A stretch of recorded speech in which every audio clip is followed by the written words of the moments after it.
Vistam 151, go around. Go around, Vistam 151. Vistam 151, heavy, thanks. The last departure lost the wheel on departure, so we're going to have to shut the runway down. So fly runway heading and maintain 3000. Roger, Vistam 151. Omicron 7 heavy, we're going to have to... Welcome to Brasher Warning, the podcast that dives deep into aviation incidents with sharp analysis, insightful discussions, and just a touch of edge. If you're passionate about aviation and love a good post-incident breakdown, you're in the right place. Before we take off, be sure to subscribe, leave a review, and share with your crew. Let's get into it. Buckle up, everybody, because today we're diving deep into a story that truly reshaped aviation safety. American Airlines Flight 96. June 12, 1972, a DC-10 takes off from Detroit, full of passengers, just a regular flight headed for Buffalo. Just minutes after takeoff, things go very wrong. And this isn't just any close call. No, Flight 96 is fascinating because it really exposed some hidden weaknesses, vulnerabilities that ended up impacting the whole industry, pushing aviation safety to a whole new level. So let's rewind back to those first few moments after takeoff. The sources we've got describe a sudden explosive decompression. What exactly happened up there? Well, it all started with the aft cargo door. And we aren't talking a slow leak or anything. The door basically blew open, causing this rapid decompression in the cabin. Wow, I'm already getting chills just thinking about it. What kind of chaos would that unleash inside a plane? I can't even imagine. Imagine a sudden rush of air out of the aircraft, like whoosh, right out. The cabin floor actually buckling under the pressure difference, inside and outside. Yeah, absolutely terrifying for anyone on board. The NTSB report we've been digging into goes into some pretty intense detail about the damage. And it wasn't just the door. The cabin floor actually deformed, like bent, enough to sever some critical control cables. And that's where it gets really interesting, from an engineering standpoint at least. Those severed cables meant the pilots were suddenly trying to fly a plane that was, incredibly difficult to control. This sounds like a recipe for absolute disaster. But, and this is hard to believe, they actually did it. The crew managed to land that plane safely back in Detroit. It's pretty amazing, isn't it? Yeah, and that really speaks volumes about their skill and how they kept their cool under that pressure. What's remarkable is they had to use a technique called differential engine thrust to help steer. As an aviation enthusiast, this isn't your typical landing technique. No, not at all. That's more like emergency maneuvering. The big question here is, what caused that cargo door to fail so catastrophically in the first place? I mean, how does something like that even happen? Well, the NTSB investigation covered a critical flaw, a flaw in the cargo door's latching mechanism.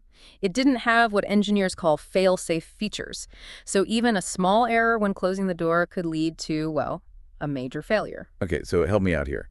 Explain this whole fail-safe concept. It seems like such a basic idea, especially for something as critical as a cargo door. Think of it like a safety net. It's designed to prevent a system from operating dangerously, even if there's a human error or part malfunctions. In the case of the DC-10 cargo door, it just didn't have that safety net. So if the latch wasn't perfectly engaged, the door was basically just waiting for the pressure to blow it open, like a ticking time bomb. Yeah, exactly. And the really unsettling part is there was no way to tell. No visual cue, no mechanical confirmation that the latch was actually engaged.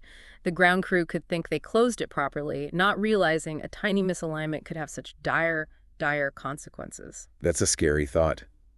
It's almost unbelievable that such a fundamental design flaw could exist. Well, it's important to remember the DC-10 was still pretty new at the time. The industry was still learning, sometimes the hard way, about the complexities and the potential risks associated with these big pressurized jets. Right, and as we'll see, Flight 96 became a pretty harsh lesson, a lesson that forced the industry to face these vulnerabilities head on. All right, so we set the scene, this terrifying situation on Flight 96, but now I'm ready to dig a little deeper into those investigations. What exactly did the NTSB find when they got their hands on that wreckage?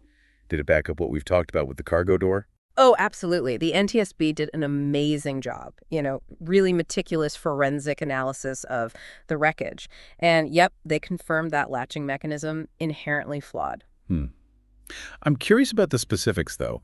What did they actually see when they examined the cargo door itself? Well, they found that the locking pins, those are crucial for keeping that door shut, weren't fully engaged. It was essentially being held closed by, just the pressure inside the cabin. So as the plane climbed higher and that pressure difference increased, it was only a matter of time before before those forces just overwhelmed that flimsy latch and boom, the door blew open.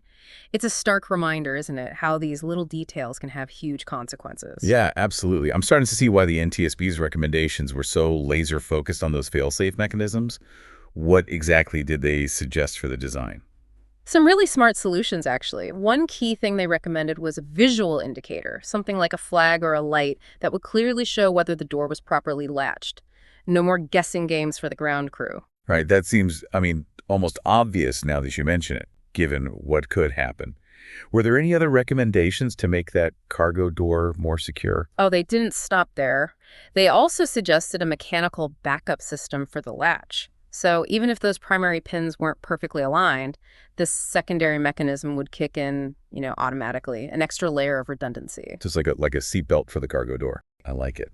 Did those recommendations go beyond just the door, though? Were there other vulnerabilities that this incident exposed? You're thinking about those severed control cables, right? Yeah. That single point of failure where they routed those cables through the cabin floor. Seems like a pretty big oversight to have such crucial systems running through an area that could be so vulnerable. Yeah, in hindsight, it definitely was a weak point in the design. Yeah. The NTSB saw that right away and really pushed for a whole rethink of how they routed control cables in aircraft. So how did they propose fixing this single point of failure issue? Was it redundancy, maybe? They advocated for what's called redundant routing. So instead of having one cable for each control surface, you'd have multiples, each following a different path. So even if one cable gets damaged, the others are still working and the pilots keep control. Exactly. It's like having backup singers. For your backup singers, you're covered even if one of them loses their voice. So these are all great ideas, but did they actually get implemented? What was McDonnell Douglas's reaction? Did they agree with the NTSB's findings? Well, at first there was some pushback. Understandable. Redesigning an aircraft, that's a huge and costly undertaking. But the NTSB's findings were pretty damning and, the public was watching. So McDonnell Douglas, they had to comply. So they stepped up and made the changes. Redesigned the cargo door, rerouted those control cables, the whole works. Eventually, yes. They even issued service bulletins to all the airlines operating the DC-10, basically urging them to make these modifications to their fleets ASAP. Sounds like they acknowledged the seriousness of it and took responsibility for making things right. Which is what you want to see, right? The NTSB, they play a critical role in holding manufacturers accountable. It's how the industry moves forward, keeps improving safety. Okay, so we've got McDonnell Douglas making changes. But what about the FAA, the agency that certifies these aircraft in the first place? Did they do anything to address these vulnerabilities? Oh, they did. Big time. Remember how we talked about the lack of rigorous testing, especially for those pressurized fuselage components? Well, after Flight 96, the FAA totally overhauled its certification process. So they stepped in and raised the bar for safety across the board. Precisely. They put in place these much stricter testing requirements, making sure manufacturers proved their designs could handle a much wider range of conditions, including potential failures. That way, the chances of another design flaw, like that cargo door latch, slipping through, significantly reduced. So the impact of Flight 96 went way beyond just that one aircraft type. It forced the FAA to rethink its role in safety, and it led to tougher standards for everyone. It did. A perfect example of how a single event, terrifying as it was, can lead to some really positive change. This brings up something I've been wondering about. We've been focusing on the DC-10, but were other aircraft vulnerable too? Was this a DC-10 specific problem, or is this a broader industry issue? That's a great question. And the answer is, well, it's a bit nuanced.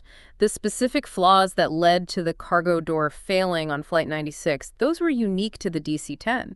But the underlying issue, that lack of redundancy, those missing fail-safe mechanisms in these critical systems, yeah, you could find that on other aircraft too. So Flight 96 was a wake-up call, not just for McDonnell Douglas, but for the entire industry. Absolutely. It triggered this reassessment of design philosophies and safety standards across the board. Think of it like a ripple effect. Okay, I like that. The FAA, along with other regulatory agencies around the world, they started looking at other aircraft types for similar vulnerabilities. I'm guessing they found some things that needed fixing. Were there other aircraft that had to make design changes because of what they learned from Flight 96? Yeah, quite a few, actually. Some aircraft had cargo door designs that, while not as bad as the DC-10s, could still potentially fail under the wrong conditions. So they beefed up those designs, added more fail-safes, more redundancy. Exactly. And they didn't just stop at cargo doors. They looked at control cable routing, hydraulic systems, all those critical components. The goal was to increase redundancy everywhere, make sure that one single point of failure couldn't cause a disaster. So it's safe to say the impact of Flight 96 stretched way beyond just the DC-10, a real turning point for the whole aviation industry. A watershed moment. The lessons they learned from Flight 96 led to this wave of safety improvements that, well, we're still benefiting from today. We've gone into a lot of technical detail about the investigations and the changes that resulted, but before we wrap up, I kind of want to shift gears a bit. Okay, where are we headed? We've talked about the crew, how skilled they were, the passengers, and their bravery. But there's another group of people who played a really vital role after this incident, and a group that often doesn't get the same recognition. You're talking about the investigators, the engineers, the regulators, the folks working behind the scenes to figure out what went wrong and make sure it never happens again. Exactly. They don't always get the spotlight, but they're the ones who translate these harrowing experiences into lasting safety improvements. They're essential to keeping us safe in the skies. I couldn't agree more. Unsung heroes of aviation safety. The NTSB investigators, they're like detectives, right? Meticulously piecing together what happened, uncovering those root causes. And it's not just about pointing fingers. No, it's much bigger than that. It's about preventing future accidents. Their recommendations drive so many improvements, from design changes to, stricter regulations. So in a way, they're the guardians of aviation safety, always pushing the industry to aim higher. That's a great way to put it. They're the ones making sure we aren't just relying on luck to keep us safe in the air. Tirelessly working to identify and mitigate risks, making flying safer for everyone. And for that, I think they deserve a round of applause. We've really gotten into the nitty-gritty of this incident, the investigation. We've explored the technical side of it, the investigation that followed, and how those consequences still affect the industry today. Yeah, it's been quite a journey. We've also recognized those unsung heroes, the folks who work so hard to make sure it's not just luck getting us to our destination safely. It's a story about human ingenuity and the constant drive to make the skies safer for everyone. Thanks for tuning in to Brasher Warning. If you enjoyed this episode, make sure to subscribe so you never miss a flight with us. We'd love to hear your thoughts. Drop a comment or review, and don't forget to share the podcast with your fellow aviation enthusiasts. Until next time, stay sharp, stay safe, and keep soaring. American 1552, contact center 127.0. 1552, we're going to be Mayday, Mayday, Mayday. We have an engine failure. We're going to return to DFW. 1552, roger. And which runway do you need? We'll take 18 right.